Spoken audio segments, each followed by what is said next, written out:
घर कब आओगे, तुम बिन जाओ सोना सोना है। से आते हैं अभी घर आते हैं कभी भी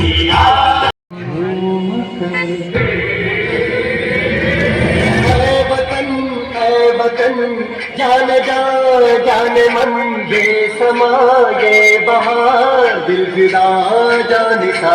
ऐ वतन जाने जा जाने मन ये समा ये बहार दिल फिदा जानिसा। जलवा तेरा जलवा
तो मेरी कुछ ही क्षणों में हमारे माननीय राष्ट्रीय अध्यक्ष पूर्व केंद्रीय मंत्री श्रद्धेय आरसीपी सिंह जी का यहाँ आगमन। कार्यकर्ता सम्मेलन में आए हुए हमारे जो भी पदाधिकारीगण हैं, तो हम सबसे पहले अपने प्रखंड के बीच हमारे आदरणीय अभिभावक प्रदेश महासचिव आदरणीय अनिल कुमार सिन्हा जी अनवस्त्र पहनाकर हमारे राष्ट्रीय अध्यक्ष श्रद्धेय आरसीपी बाबू का अभिनंदन कर रहे हैं। जोरदार तालियां। संजय जी, रेणु यादव जी का सम्मान करेंगे, सब बता देंगे। रेणु यादव जी हमारे बीच विशिष्ट अतिथि के रूप में है। उनका नारी शक्ति की जिलाध्यक्षा सविता जी अनवस्त्र पहनाकर माल्यार्पण कर अभिनंदन कर रहे हैं। जोरदार तालियों के साथ इनका अभिनंदन। आरसीपी बाबू को अनवस्त्र प्रदान कर इनका अभिनंदन कर रहे हैं। जोरदार तालियां। वीरेंद्र नाथ गुप्ता जी हैं जिला उपाध्यक्ष, वो हमारे राष्ट्रीय अध्यक्ष आरसीपी बाबू को अनवस्त्र प्रदान कर अभिनंदन के लाल प्रीतम सिंह पटेल जी का अभिनंदन कर रहे हैं। श्रद्धेय आरसीपी बाबू का अभिनंदन अनवस्त्र पहनाकर करने की जो कार्यकर्ताओं में नेताओं में हो रहे यह आज यहाँ पे आए हैं, क्या मकसद है?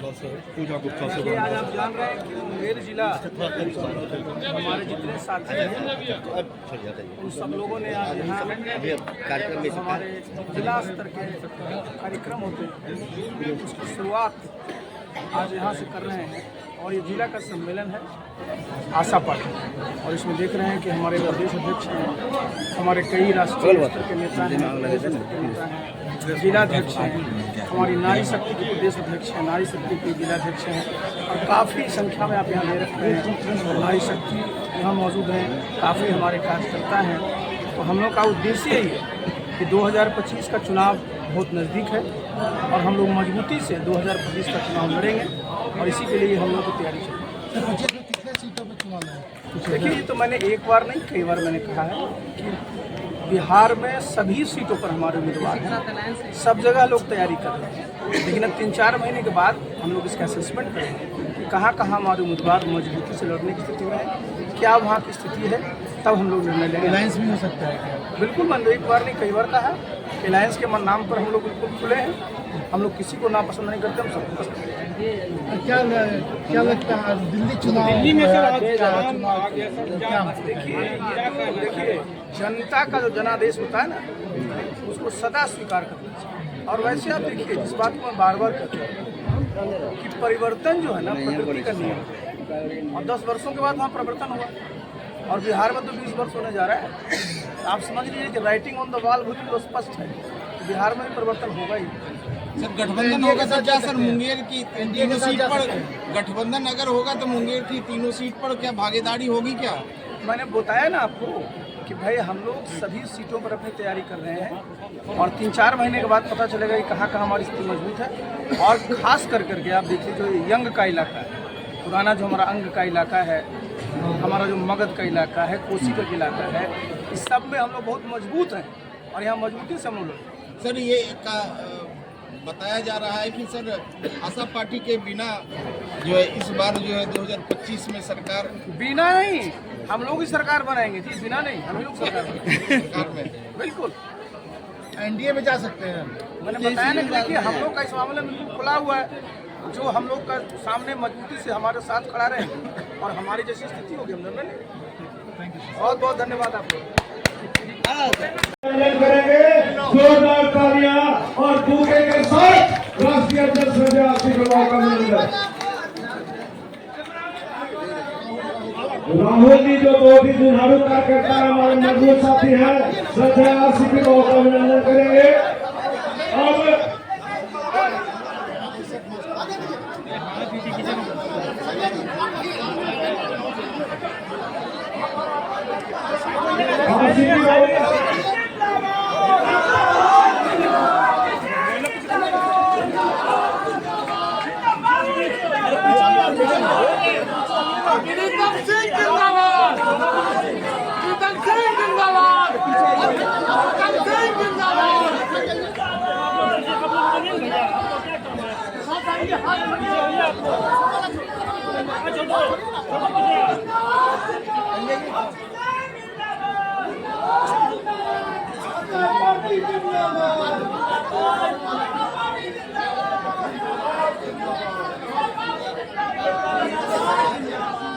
बहुत बहुत धन्यवाद। अब सिर्फ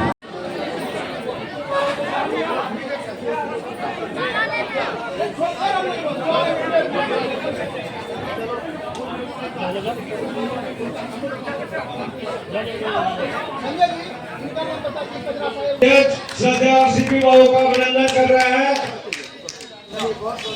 दिलीप कुमार जी।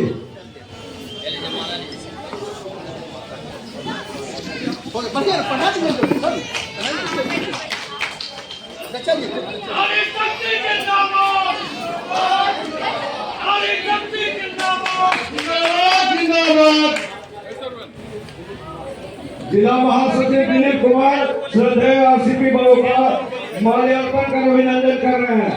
जिला महासचिव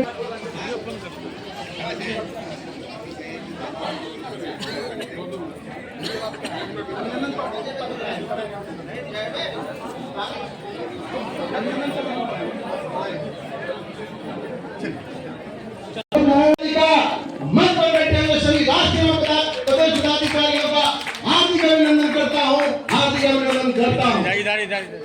मैं भाषण नहीं देना है, मैं अभिनंदन पत्र लेकर उपस्थित हूँ। आप इस तमाम घर में जो लोग चापलूस है, जिनके पास land labour capital organise enterprise उत्पादन करने की क्षमता है उसे सब कुछ मिल जाता है। जिसके पास land labour capital organise enterprise नहीं है उसे कुछ नहीं मिलता है। क्यों नहीं है? हमारा देश अगर 0 डिग्री सेंटीग्रेड में अमीरों को ठंड लगती है तो गरीब भी भोगते हैं ठंड लगती है। वो भी एक वोट देते हैं और हमारे लोग भी एक वोट देते हैं। 40 डिग्री 50 डिग्री सेंटीग्रेड में वो एसी में बैठ जाते हैं जिसे हम वोट देकर पहुंचाते हैं और हम उसी धूप में कड़कड़ाती धूप में मर जाते हैं। हमारी आवाज बुलंद नहीं हो सकती। हम आवाज बुलंद करते हैं तो ढाक के 3 बार पीछे बैठा देता है। क्यों बैठा देता है? इसलिए कि हमारी मानसिकता गुलामी की ओर है। आज मैं आपको 2-3 दिन पहले की घटना बताता हूँ। मुंगेर जिला में हमारे दक्षिणी जिला की स्थिति जर्जर है, पूरी तरह से जर्जर है। मैंने डीएम साहब को फोन किया, बोले ये दो बोरा सीमेंट लगेगा, आप इसे बनवा दीजिए। उन्होंने ध्यान नहीं दिया। मेरे ही बोर्ड पर, मेरे ही अतिथियों के बोर्ड पर, मेरे ही महादलित और दलित के बोर्ड पर आज मैं कुमकुम देवी बैठी हुई है। मैंने उसे भी फोन किया कि आप इसको बना दे। बगल में करोड़ों रुपए का तालाब बन रहा है। इधर से आना जाना गरीब अति पिछड़े के बच्चे जाते आते हैं, दलित के बच्चे आते जाते हैं। यहाँ तक कि आपके वोट के समीकरण जो पूर्वी समुदाय के लोग हैं वो भी आते जाते हैं, मगर उन्होंने भी नहीं ध्यान दिया। मैं आदरणीय राव से पूछना चाहता हूँ कि क्या ये लोग वोट नहीं दिए? इन्होंने वोट दिया या नहीं दिया? क्या आपको आपने जब चंडी साकर वोट दिया, क्या आपको काम कराने के लिए आपके समुदाय के लोगों को बसाना होगा? अगर यही लखीसराय में किला की तरह टूटा हुआ रहता तो ललन बाबू डीएम साहब को बोलते कि डीएम साहब 2 मिनट में बन जाना चाहिए। डीएम साहब पूरा पैजामा कुर्ता लेके दौड़ जाते। यही लखीसराय में प्रॉब्लम होती तो वो तुरंत दौड़ जाते। सौंदर्यकरण सिर्फ ललन बाबू के रिश्तेदार जहाँ बसेंगे वहीं पर सौंदर्यकरण होगा और हमारे रिश्तेदार जहाँ बसेंगे वहाँ समीकरण नहीं होगा।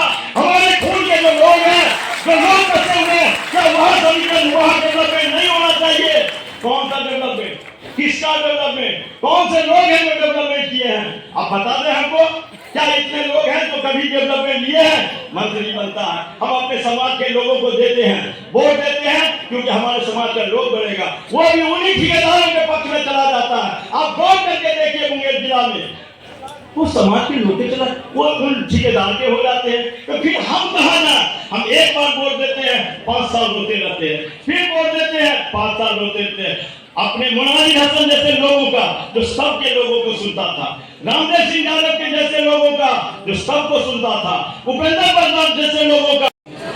देखिए 2025 का चुनाव सितंबर, अक्टूबर, नवंबर में चुनाव होना है और मैंने एक बार नहीं कई बार आप लोगों के माध्यम से कहा कि पार्टी हमारी जो आशा पार्टी है पूरी मजबूती से चुनाव लड़ रही है और इसी के लिए हम लोग बिहार के कोने कोने में जाकर सबसे पहले हम जिला का सम्मेलन कर रहे हैं और इसके बाद और भी कोई सब हमारा लक्ष्य है कि 2025 में ज़्यादा से ज़्यादा सीटें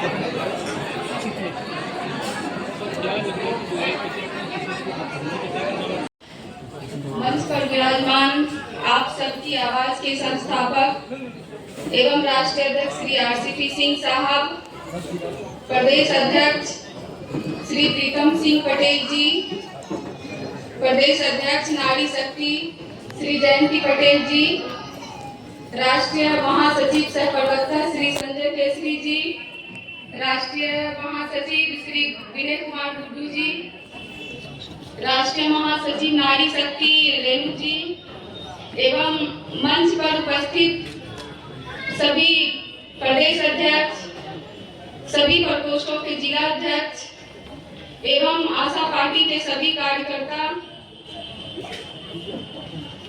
दानवीर कर्ण की धरती पर अवस्थित इस टाउन हॉल की प्रांगण में जितने भी बड़े बुजुर्ग माताओं बहनों उपस्थित हुए सबका मैं हार्दिक अभिनंदन करती हूँ, वंदन करती हूँ। जैसा कि आप सभी जानते हैं 31 अक्टूबर 2024 को आप सबकी आवाज की स्थापना हमारे आधुनिक भारत के निर्माता लौह पुरुष श्री सरदार वल्लभ भाई पटेल के जयंती के दिन हमारे स्वर्गीय आरसीपी सिंह साहब के द्वारा किया गया था। जिस तरह से लौह पुरुष अपने साहस पराक्रम के तहत 563 रियायतों को मिलाकर एक सुंदर हिंदुस्तान बनाया था, उसी तरह हमारे आरसीपी सिंह साहब संकल्पित हैं गौरवशाली और विकसित बिहार बनाने के लिए। आप सबकी आवाज खास करके यहाँ महिला सशक्तिकरण और नारी शक्ति और नारी के मान सम्मान, शिक्षा, बेरोजगारी जो भी है वो हमारे सर बोलेंगे, आप लोग ध्यान से सुनिएगा। और जितनी भी आई हुई है नारी शक्ति सबको मैं फिर से अभिनंदन करती हूँ।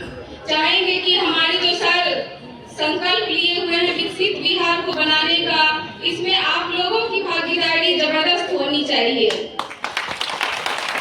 ज्यादा समय तो नहीं है, इसी के अपनी वाणी को विराम देती हूँ। जय हिंद, जय भारत, जय आशा पार्टी, जय नारी शक्ति।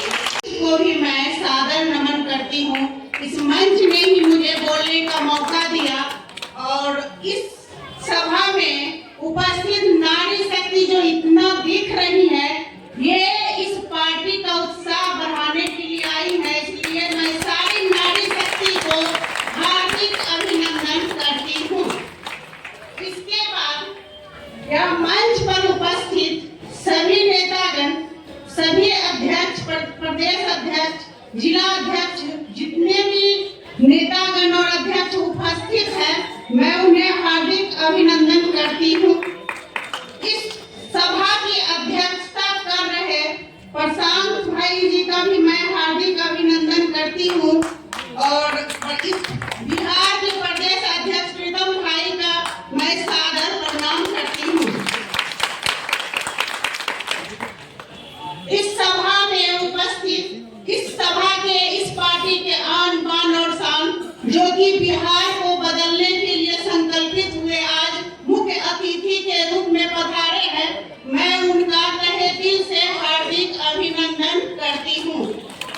किसी भी राष्ट्र को बनाने के लिए युवा शक्ति एक अहम भूमिका निभाता है और जितने भी युवा आए हुए हैं मैं उनका भी हार्दिक अभिनंदन करती हूँ, क्योंकि युवा ही देश का भविष्य होता है और अगर युवा और महिला ठान ले तो बदलाव निश्चित है। क्योंकि बदलाव का बीड़ा माननीय आरसीपी सर ने उठाया है और हम लोग उनके सिपाही हैं। एक कार्यकर्ता है, एक सिपाही है और सिपाही की भीड़ देखकर निश्चित रूप से सेनापति का उत्साह बढ़ता है। तो हम लोग सभी और आप लोग सभी यहाँ उत्साह बढ़ाने आए हैं, तो मैं फिर से आप लोगों का आभार प्रकट करती हूँ। जैसा कि देख रहे हैं बिहार की स्थिति, जब एक ही सरकार बार-बार चुनी जा रही है, हमारे पास कोई विकल्प नहीं है, तो वो सरकार निरंकुश हो जाती है निश्चित रूप से और सो जाती है, क्योंकि उन्हें लग रहा है कि अब तो मेरे सिवा कोई विकल्प नहीं है, तो हम सोए भी रहेंगे, जनता मुझे ही लाएगी। तो हम लोग आज संकल्प लेते हैं कि तख्त बदल दो, ताज बदल दो, सोई हुई सरकार बदल दो और इस सोई हुई सरकार को ही बदलना है। बाकी कुछ कहने की तो जरूरत नहीं है। हमारे यहाँ जनता सब भुगत रही है 20-25 साल से, न शिक्षा की उचित व्यवस्था है, न स्वास्थ्य की उचित व्यवस्था। ये दोनों तो आईसीयू में खुद से जा चुकी बहुत पहले से। कोई बीमार पड़े तो मरने के सिवा कुछ भी नहीं है, पटना जाते जाते मर जाएंगे। और यहाँ कोई समुचित सरकारी व्यवस्था नहीं है और सभी के बस की चीज नहीं है प्राइवेट में इलाज कराना और प्राइवेट स्कूल और प्राइवेट कॉलेज में पढ़ना। तो सबसे बेहतर यही है कि हम लोग सभी साथ रह करके इस पार्टी को आगे बढ़ाने मजबूती से काम करें और आगे बढ़ाएं। और आप लोगों का आभार पुनः प्रकट करती हूँ कि आप लोग ये दिखाने आ गए कि हम लोग सभी आशा पार्टी के साथ हैं और बिहार में बदलाव अब निश्चित होगा, आज नहीं तो कल होगा। कहते हैं कोशिश कर हल निकलेगा, आज नहीं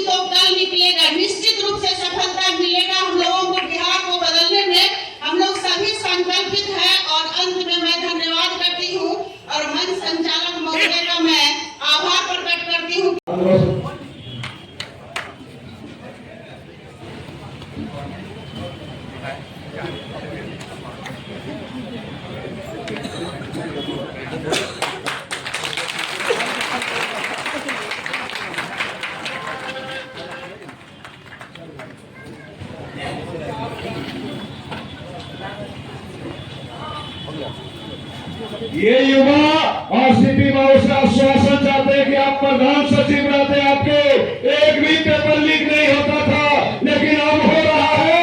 जब आशा की सरकार आएगी तो फिर एक भी पेपर लीक नहीं हो, यह युवा आश्वासन चाहते हैं आरसीपी बाबू से, जो अपने उद्बोधन में आरसीपी बाबू बोलेंगे भी। अब कांग्रेस प्रदेश के प्रदेश अध्यक्ष भाई मनोरंजन कुमार सिंह जी, आप कृपया आए। और श्री मनोरंजन कुमार सिंह जी शिवसेना के कामगार प्रकोष्ठ के प्रदेश अध्यक्ष हैं, वो शिवसेना छोड़कर आप सबकी आवाज पार्टी में आज शामिल हो रहे हैं। भाई मनोरंजन कुमार सिंह जी का बहुत बहुत स्वागत है। और इसके साथ साथ शिवसेना के ही जिला अध्यक्ष आदरणीय मेरे भाई अजय कुमार सिंह जी भी आप सबकी आवाज पार्टी में शामिल हो रहे हैं। भाई अजय कुमार सिंह जी,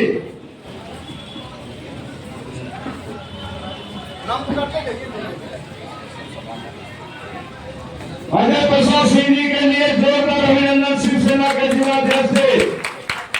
हमारे बीच अभिषेक मंडल जी है, युवा जदयू के लिए युवाओं के प्रति इनका बहुत ज्यादा समर्पण और बहुत कदर है। अभिषेक जी जदयू छोड़ के आज आशा पार्टी में शामिल हो रहे हैं।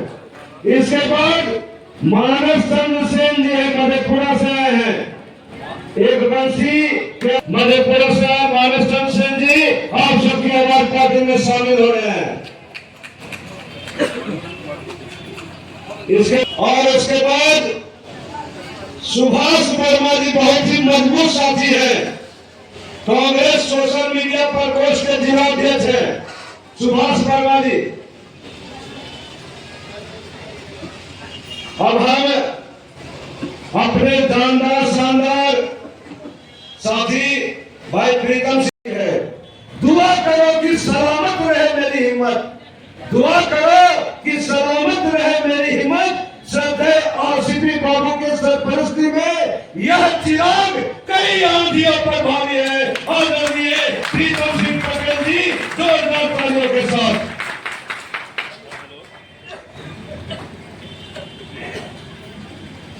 आज राजा कर्ण वीर कासिम के धरती मुंगेर जिला के मुंगेर के नगर भवन में आप सबकी आवाज आकर आशा पार्टी का कार्यकर्ता सम्मेलन रखा गया है और इस कार्यक्रम की अध्यक्षता कर रहे जिला अध्यक्ष भाई प्रशांत कुमार सिंह जी, मंच संचालन कर रहे भाई संजय केसरी जी, जो राष्ट्रीय महासचिव और प्रवक्ता भी हमारी पार्टी के।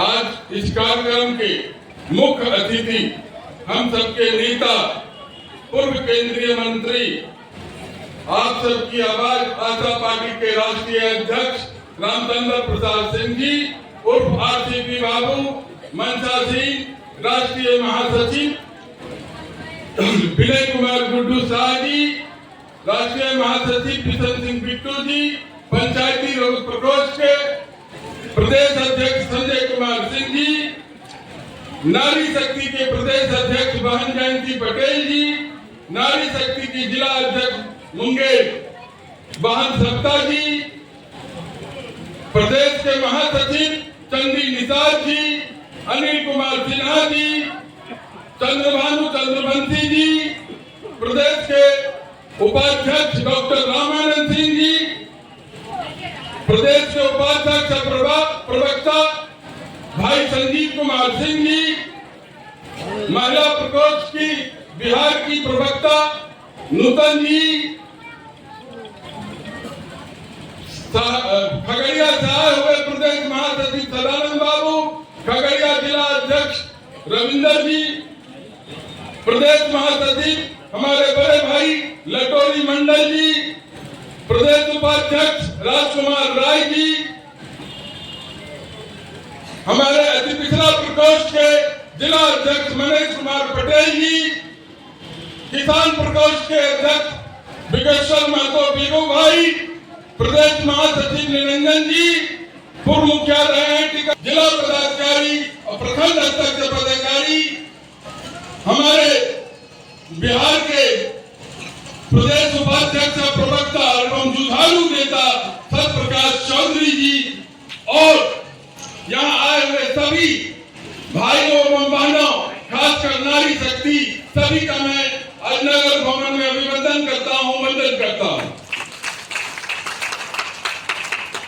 भाइयों एवं बहनों, मैं और सत्यप्रकाश जी, विनय जी, संजय केसरी जी जब यहाँ हम लोग कार्यकर्ता सम्मेलन का विचार किए तो हम लोग ये सोचे थे कि 300-400 कार्यकर्ता हमारे मजबूत है, उनके साथ हम नगर भवन में बैठक करेंगे, कार्यकर्ता सम्मेलन करेंगे, जिसमें हमारे राष्ट्रीय अध्यक्ष हमारे नेता रामचंद्र बाबू अपनी पार्टी के बारे में और बिहार बदलाव में वो क्या क्या करने वाले हैं उस पर चर्चा करेंगे, लोगों को ट्रेनिंग स्वरूप मिलेगा और जो गाँव में जाके, पंचायत में जाके, घर घर में बताएंगे, इसके लिए हम लोग किए थे।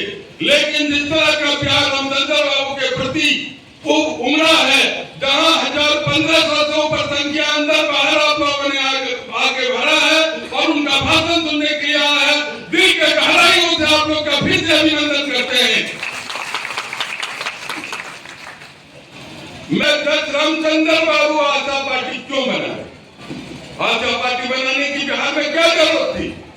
भाइयों और बहनों, आप लोग को ज्ञात है कि 2005 में आप लोग ने क्रांति लाया और क्रांति लाके बदलाव किया बिहार में और मुख्यमंत्री नीतीश कुमार जी के हाथ में सत्ता सौंपा और तब से हम लोग पिछड़ा, अति पिछड़ा, दलित, महादलित, आदिवासी, गरीब गुरबा नीतीश कुमार के साथ खड़े थे और नीतीश जी में विश्वास करके उनके साथ खड़े रहे। उन्होंने बिहार में विकास का काम किया।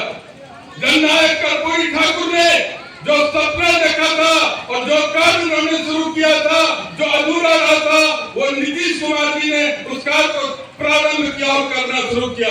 साथियों, ये ज्ञात होना चाहिए कि हमारे नेता रामचंद्र बाबू IAS ऑफिसर हैं और IAS ऑफिसर रहते हुए उत्तर प्रदेश में कलेक्टर कई जिला में रहे, वहाँ कल्याण सिंह के साथ भी रहे, मुख्यमंत्री रहते उनके साथ काम किए, बेनी प्रताप वर्मा जी जब संचार मंत्री भारत सरकार से उनके साथ काम किए और वहीं से उनका परिचय नीतीश कुमार जी से हुआ और नीतीश कुमार जब तक केंद्र में मंत्री रहे, रेल मंत्री रहे, जो मंत्री रहे, हमारे नेता CP बाबू उनके प्रधान सचिव के रूप में काम किया।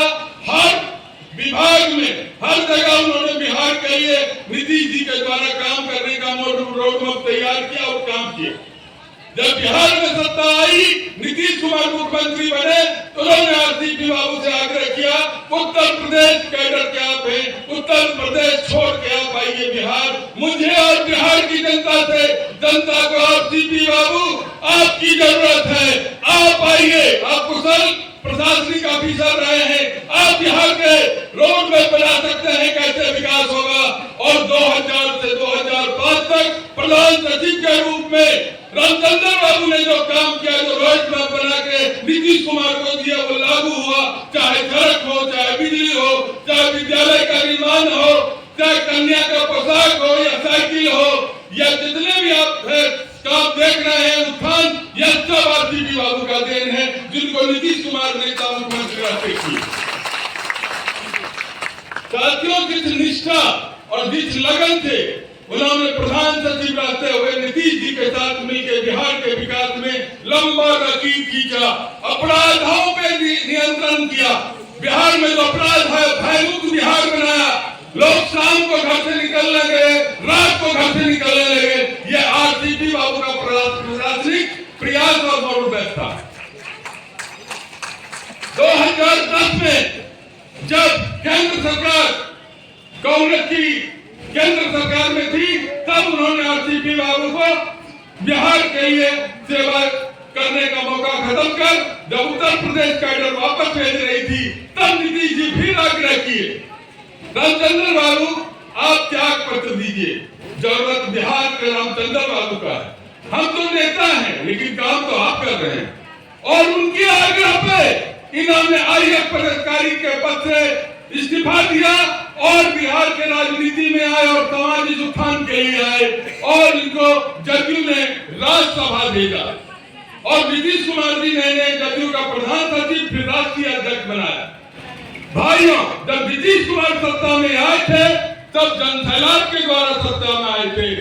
संगठन जदयू का बहुत मजबूत नहीं था, लेकिन जब हमारे नेता रामचंद्र बाबू राज्यसभा में जाकर प्रधान महासचिव राष्ट्रीय अध्यक्ष के रूप में जदयू का काम किए तो बूथ स्तर तक इन्होंने संगठन को मजबूत किया। इन्होंने हर कार्यकर्ता का मान सम्मान दिया।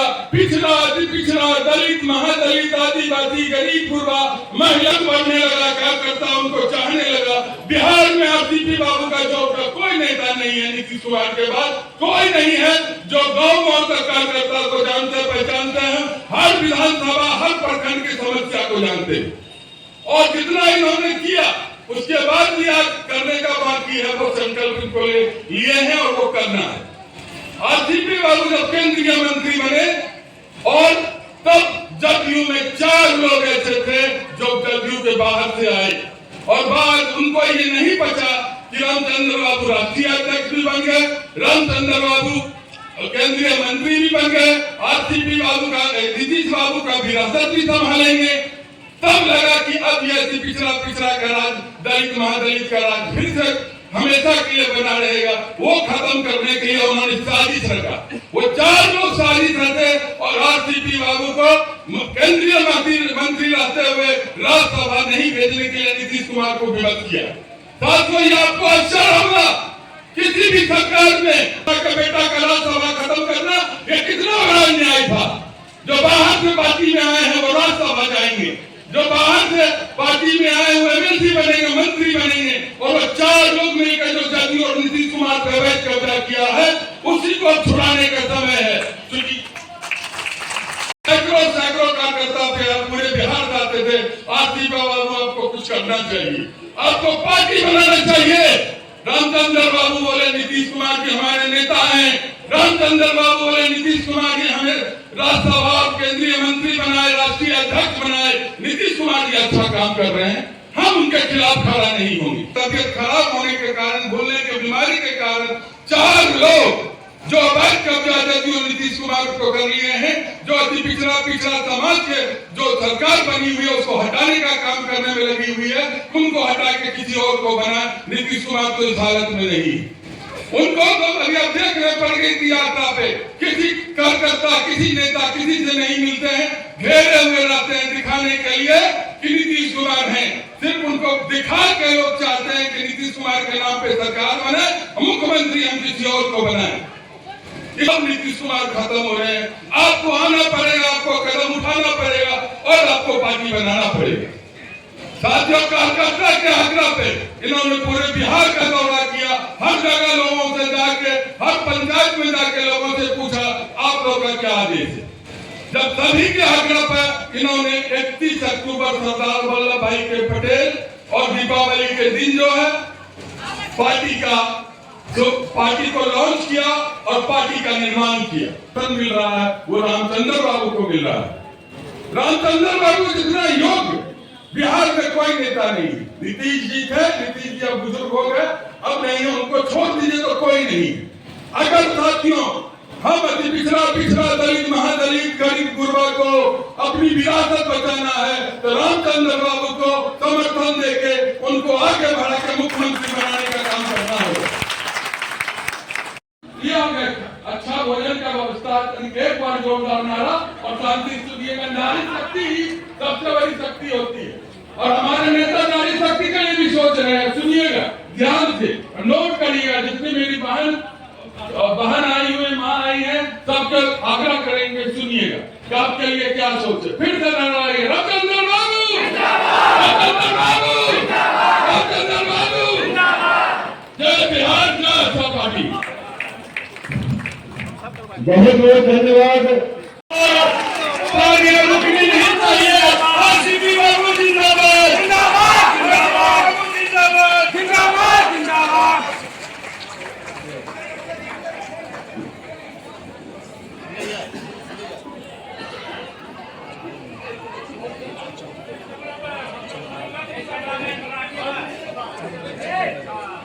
उनके प्रति आभार प्रकट करता हूं कि उन्होंने बहुत ही शानदार जिला सम्मेलन का आयोजन किया। इसके लिए बहुत बहुत आपको धन्यवाद, पूरी टीम को बहुत बहुत धन्यवाद। मंच पर हमारे साथ बैठे हुए हैं, जिनका भी आप सुन रहे थे, आदरणीय प्रीतम सिंह जी हमारी पार्टी के प्रदेश के अध्यक्ष हैं और आगे आने वाले समय में उनको और भी बड़ी बड़ी जिम्मेवारियां मिलेगी। अभी से वो बताइए आप लोग की नारी शक्ति, हमने कहा नारी शक्ति तो आपसे ज्यादा है। अगर अभी आप गिनती कर लीजिएगा ना तो 60-40 का हाल है सत्य प्रकाश जी। तो जितने हमारे यहाँ आज यहाँ नारी शक्ति का प्रतिनिधित्व करने वाली मजबूत और शानदार नेत्रियां आई है, सबको हमारी तरफ से बहुत बहुत धन्यवाद, बहुत बहुत शुक्रिया। और आपके देखिए मंच पर प्रदेश अध्यक्ष भी हैं जयंती पटेल जी, जो आई है खगड़िया से, उनके साथ में किया, मेरे हिसाब से बहुत ही सफल। बहुत बहुत धन्यवाद। देखिए मंच पर संचालन कर रहे हैं, सोचिए जरा, केसरी, आप समझते हैं केसरी का मतलब? तो संजय केसरी जी हमारे मंच का संचालन किया। बजा दीजिए भाई, बहुत आगे बजा रहे हैं। मैंने चर्चा किया सत्य प्रकाश चौधरी, तीन चीजें हैं, ये सत्य भी है, प्रकाश भी है, चौधरी भी। अगर फागण क्या दिखाता है कि आप में हताशा है, आप निराश हो चुके हैं और आपका जो मूर्ति का भसान का समय आता है ना वो आ चुका। कुंडली सब खंगाल लीजिए और हम लोग एक एक का हिसाब लेंगे सूद के साथ। किसी का पर्चा फाड़ना, किसी का पोस्टर फाड़ना, किसी के पोस्टर पर कालिख पोतना, ये बहुत बड़ी कायरता है। अब बताइए, इनके नेता दलियों का जब राष्ट्रीय अध्यक्ष था तो पोस्टर में 4-5 फोटो रखा था बस। तो मैं आज मैंने गिना कि कितने नेता इनके हो गए। तो जो मुंगेर में पोस्टर लगा हुआ है 19 लोगों का फोटो है, 19 लोगों। उन लोगों को लग रहा होगा कि फोटो नहीं लगाएंगे तो ये भाग जाएगा, क्योंकि विदाई का समय है साहब। जब बारात की विदाई होती है, मड़वा पर लोग बैठते हैं ना, तो भागने से क्या करता है, मड़वा पर कुछ खिलौना टंगा रहता है, कुछ फल टंगा रहता है, कुछ फूल टंगा रहता है, उसको नोच के भागता है। वही हाल इन लोग है। तो इसलिए चिंता मत करिएगा सत्यप्रकाश जी, लेकिन हाँ कुंडली खंगाल लीजिएगा, उनको भी पता है कि हम कौन है। और हमारी संपत्ति को, पोस्टर हमारी संपत्ति है, उसकी तरफ अगर वो नजर उठाएगा तो हम लोग छोड़ने वाले नहीं है जी। ये कानून का राज है, तो नीतीश बाबू भी कहते हैं ना, ये कानून के राज में पोस्टर फाड़ना कोई अच्छी बात है क्या? अभी अध्यक्ष हैं, सबका नाम मैं नहीं ले पा रहा हूं, लेकिन सबको हमारी तरफ से बहुत बहुत शुक्रिया। बिहार में कि बिहार में उद्योग धंधे लगने चाहिए, चर्चा हो रहा है ना कि भाई उद्योग धंधे बिहार में लगने चाहिए, लोगों को रोजगार मिलेगा, लोगों की आमदनी बढ़ेगी, तो बिहार में खुशहाली है। ये मुंगेर की धरती कैसी थी, कैसी है? अभी हमारे चर्चा कर रहे थे प्रीतम सिंह, मुंगेर में जरा समझ लीजिए, उस जमाने से ही जमालपुर में रेल का कारखाना, और जान लीजिए कि जमालपुर का रेल कारखाना साधारण कारखाना नहीं था जी। जमालपुर के रेल कारखाने में जो स्पेशल क्लास रेलवे अप्रेंटिस होते थे, जिस जमाने में हम लोग साइंस कॉलेज में पढ़ते थे 1974 में, उसमें SCI special class railway apprentice की परीक्षा होती थी और सिर्फ 14 बच्चे उसमें चुने जाते थे। और पहले के ज्यादातर रेलवे बोर्ड के चेयरमैन वही बने जो आपको जमालपुर से पड़े। ये लिहाजा उपलब्ध है। तो अगर आपने एससीआर को खत्म किया तो रेलवे का नेटवर्क तो इतना बढ़ रहा है, रेलवे तो इतनी नई नई चीजें हो रही है। तो आपको सोचना चाहिए ना कि जो जमालपुर जिसका इतना शानदार इतिहास रेलवे को उत्थान हो रहा है, वहां कुछ ना कुछ वैकल्पिक व्यवस्था होनी चाहिए जिससे रेलवे का भी फायदा हो, देश का भी फायदा हो और साथ साथ मुंगेर का भी फायदा। रेल मंत्री बने, नीतीश बाबू बने, लालू जी बने। सबसे पहले जब देश उसमें आजाद हुआ था तो जगजीवन बाबू भी रेल मंत्री, बहुत लोग रामसभा रेल मंत्री थे, हमारे ललित नारायण मिश्रा साहब रेल मंत्री थे। बिहार का देखिएगा, अगर रेल मंत्रालय में जाइएगा, रेल मंत्री का नाम पढ़िएगा ना तो लगेगा बिहार के ही ज्यादातर लोग रेल मंत्री हुए। अब बताइए साहब, इतने लोगों के रहते हुए भी जमालपुर में जो काम होता था वो धीरे धीरे बंद हो रहा। ये अच्छी बात है क्या? उठाना किसको चाहिए? सबसे पहले राज्य सरकार को उठाना चाहिए, नहीं उठाना चाहिए? नीतीश बाबू को कड़ा पत्र लिखना चाहिए कि रेल मंत्री को कि भाई जो कर दिया जो कर दिया, आगे जो जमालपुर में आपका इंफ्रास्ट्रक्चर है, जितने जमीन है, उसका सही उपयोग करने के लिए कोई बड़ा प्रोजेक्ट जो भारत सरकार में है उसको जमालपुर में लाइए। क्या भी लिख दीजिएगा तो कहने को रहेगा आपके पार्टी को, लोगों को कि हमारे नेता ने जो लिखा था, वो मौका भी गंवा दीजिएगा। और आपके तो सांसद श्रीमान जी भारत सरकार के मंत्री है, माननीय मंत्री है, उनका क्या दायित्व बनता है? रेल मंत्री उनके समकक्ष के मंत्री है, उन पर दबाव डालना चाहिए कि नहीं को? और दबाव डाल कर करके जमालपुर में रेल का कोई पूरा प्रोजेक्ट लाइएगा, ललन बाबू तब लोग आपको याद करेगा, नहीं तो कोई नहीं याद करेगा। बिहार को जीएसटी की आमदनी होगी, सबका इससे फायदा है, सबका विन विन सिचुएशन है। ये होना चाहिए कि नहीं होना चाहिए? तो इस बात को नोट करिए कि जब भी हम लोग राज्य सरकार में, केंद्र सरकार में हमारी हिस्सेदारी होगी तो हम लोग जमालपुर में जो रेल कारखाना था उसको हम लोग है में तब्दील करेंगे। है उत्तर प्रदेश में रामपुर का है के लिए फेमस है, बताइए जरा। रामपुरी चाकू, इतना लंबा लंबा चाकू है। और जब मैं पहली बार गया तो वहां के लोग मुझे मिलने जब आए तो मुझे भेंट किया चाकुओं का पूरा सेट। 3 दर्जन तरह के चाकू थे, इतने बड़े से इतना बड़ा।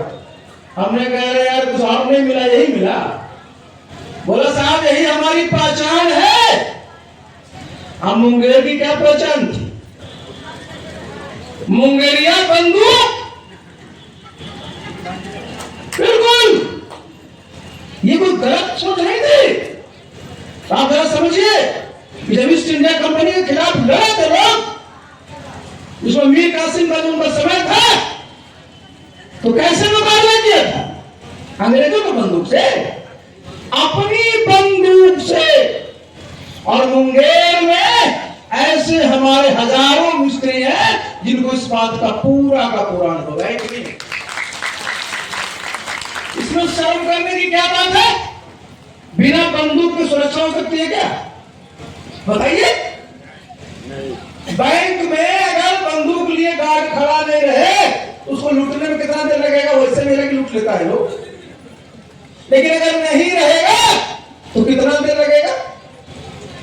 अंचल में गार्ड बंदूक लेके नहीं रहेगा तो ट्रेजरी बची रहेगी। तो देखिए, ये सुरक्षा के लिए जो हथियार है और हथियार के साथ साथ जो उसमें एम्यूनिशन लगता है, जिसको आप गोली कहते हैं, गोला कहते हैं, जो भी कहते हैं, उसकी आवश्यकता रहेगी कि नहीं रहेगी? रहेगी ना। तो जब ये रहेगी, यहां से लेके मुरादाबाद तक सप्लाई था जी, मैं देखा था वहां। तो ये उद्योग, एक उद्योग धंधा, इससे कितने लोगों को रोजगार मिले। और आज देखिए भारत सरकार में तरह तरह के शस्त्र बनाने के उद्योग खुल रहे हैं, खुल रहा है, बताइए ना, खुल रहा है कि नहीं खुल रहा है। भाई हमारे बगल में राजगीर में आयु का कारखाना खोला ना, तो सबके और सब जगह तो भी चलता है, वहां तो का गोला बनता है। लेकिन थाने में जाइए तो थाना के सिपाही के पास क्या रहता है? रिवॉल्वर। दरोगा जी के पास रिवॉल्वर, राइफल, यही सब ना है। अब एक 47 से 56 है, जितना तरह का वेपन है, क्या वो मूर्ख आप मुंगेर में नहीं बन सकता? सरकार यहाँ नहीं बना सकती है। सरकार जो विदेश चलाती है, जबलपुर में बनाती है। हमारे जब मुंगेर में इतने हमारे मजदूर लोग हैं, थोड़ी सी ट्रेनिंग दे दी जाएगी, पूरी व्यवस्था कर दिया जाएगा, तो कितना बड़ा रोजगार लोगों को मिलेगा, जरा बताइए। मुंगेर पर काहे कि साहब अवैध असलहे बनेगा, अवैध हथियार बने। भाई जब हमारे लोगों के हाथ में हुनर है, तो उस हुनर का सदुपयोग होना चाहिए कि नहीं होना चाहिए? भाई हम लोग को मांग रखनी चाहिए कि नहीं? तो केंद्र सरकार से मांग रखनी पड़ेगी हम लोगों को कि मुंगेर में भी एक जिस प्रकार का कारखाना बनाना हो, जिस प्रकार की आपको बंदूकें, राइफल, एमुनिशन बनाना हो, उसका कारखाना मुंगेर में खोला जाए और उसमें मुंगेर के लोगों को प्राथमिकता दिया जाए, जिससे हमारे मुंगेर के लोगों को रोजगार मिले। जितना आज इस प्रदेश के बाहर बाहर है, आईटीसी कृषि में भी काफी काम करता है, उद्योग में भी काफी काम करता है, और मुंगेर से लगा हुआ आईटीसी का। तो भाई क्या चाहिए? सरकार को चाहिए कि नहीं चाहिए कि आईटीसी से बात किया जाए कि कैसे आईटीसी का और भी यहाँ कारोबार बढ़ाया जाए, जिससे हमारे लोगों को रोजगार मिले और हमारे सरकार को दूध मिले, क्योंकि यहाँ बेच रहा है उसका। और जरा आइए, जितने योग वाले हैं आज देश में, हम तो 82 में योग सीखे थे, 82 में जब मैं आईएएस की ट्रेनिंग करता था मसूरी में, 82 में। आज कितना साल हो गया? 43 साल पहले जो हमको सिखाते थे, वो लोग बगल हरिद्वार से आते थे। जब उन्होंने पूछा तो उन्होंने कहा कि देखिए आप तो बिहार के रहने वाले हैं, हम लोग योग स्कूल बिहार के विद्यार्थी। भाई योग का सबसे प्राचीनतम विद्यालय कहां है? मुंगेर में। लोगों को बताना पड़ता है।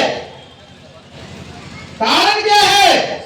आज जो है किसी का जमाना, प्रचार का जमाना है। जब तक आप प्रचार नहीं करिएगा, लोग नहीं जानेंगे। योग में रामदेव बाबा का बहुत बड़ा योगदान है। हम उनके आश्रम में भी कई बार गए हैं। वो भी मानते हैं कि भाई योग की धरती तो मुंगेर है, तो सिर्फ धरती रहने से होगा। आप जरा समझिए, भारतवर्ष में कई लाख विद्यालय हैं, सभी जगह आज धीरे धीरे योग की पढ़ाई शुरू की गई है। योग के शिक्षक नियुक्त किए गए हैं, योग के प्रोफेसर बनाए जा रहे हैं। तो भाई योग की जो जननी है, मुंगेर यहां नहीं होना चाहिए क्या? भाई तो होना चाहिए कहां के? आप जानते हैं, पहले जब अंग्रेज थे भारत में, तो बड़े बड़े लोग का बेटा पढ़ गया था इंग्लैंड से, कहां से? ऑक्सफोर्ड से पढ़ के आया। कहां से पढ़ गया? तो कैम्ब्रिज से पढ़ के आया। तो होना नहीं चाहिए कि योग ये कहां से पढ़ गए? तो मुंगेर से पढ़ के आए। मुंगेर का योग के साथ जो लगाव है, कितने लोगों को रोजगार मिलेगा समझिए। सब जगह जब योग के शिक्षक होंगे, और आप सब जानते हैं कि योग का महत्व कितना बड़ा है, कितने लोग को उससे फायदा हो रहा है, और उसका रोजगार भी एक बहुत बड़ा उसका नेटवर्क। इतने सारी संभावना है तो पहले से आपके यहाँ, ये पहले से ही यहाँ इतनी सारी चीजें रही है। और जरा आप समझिए, ये पूरा का पूरा आपका इलाका खेती के लिए कितना मशहूर है साहब। यहाँ का पान बहुत मशहूर है। मुझे अच्छा लगा कि बहुत सारे हमारे सोचे साथी पार्टी से जुड़ रहे हैं। यहाँ का पान भी बहुत मशहूर है, मगही पान यहाँ का और हमारे नालंदा का। जब नीतीश बाबू रेल मंत्री थे, रेल मंत्री नहीं कृषि मंत्री थे, तो उनसे कहा करके हमने एक वहां के अंदर इस्लामपुर में पान का केंद्र खुलवाया। और मुझे आज ही बताया गया कि सर यहाँ भी बड़ी उत्तम क्वालिटी की पान की खेती होती है। और जरा सोच लीजिए, बिना पान का काम चलता है? अरे हम पान नहीं खाते, लेकिन बिना पान खाए तो कोई रहता ही नहीं। और मिथिला में चल जाइएगा तो तीन ही चीज तो इनका है, मांस, मखान और पान। तो देखिए पान भी बहुत ही, इसका जानते हैं आयुर्वेद में भी इसका महत्व। कितने लोगों को रोजगार मिलेगा? उत्पादन करेंगे उसका मिलेगा, मार्केटिंग करेंगे उसका मिलेगा, जगह जगह लोग बेचेंगे, कितने लोगों को रोजगार मिलेगा। और आपका इलाका बहुत नामी एक चीज के लिए, और वो है अरहर की दाल सबसे अच्छी कहाँ की होती है? कहाँ को तो बताइए ना जी। अब सोच लीजिए जरा, कोई प्रचार करते हैं? कोई प्रचार नहीं। प्रचार किसका होगा? तो भाई चल जाइए भागलपुर का, तो कौन चावल बड़ा बढ़िया है, कहता है कि नहीं कहता है? कार्यकर्ता सम्मेलन जो सफलतापूर्वक हुआ, आप लोगों ने अच्छी तादाद में शिरकत की। मैं अपनी बात को इतना ही कहकर विराम देता हूँ। धन्यवाद।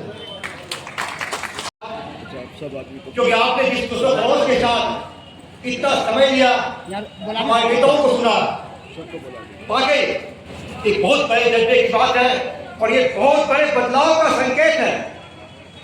कल हमारा पोस्टर खड़ा है, लेकिन आज जिस तरह आप लोगों के दिल में हमारे आरसीपी बाबू हैं, उस पोस्टर को कोई नहीं पा सकता।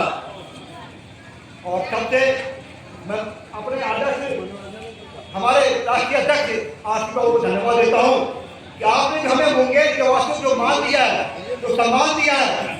मुंगेर का बेटा, मुंगेर का भाई को तो अपने कितने बड़े सम्मान से सम्मानित किया गया, हमारा प्रदेश अध्यक्ष बनाया। इसके लिए मैं आपको कोटि कोटि नमन करता हूँ, आपका बार बार धन्यवाद देता हूँ।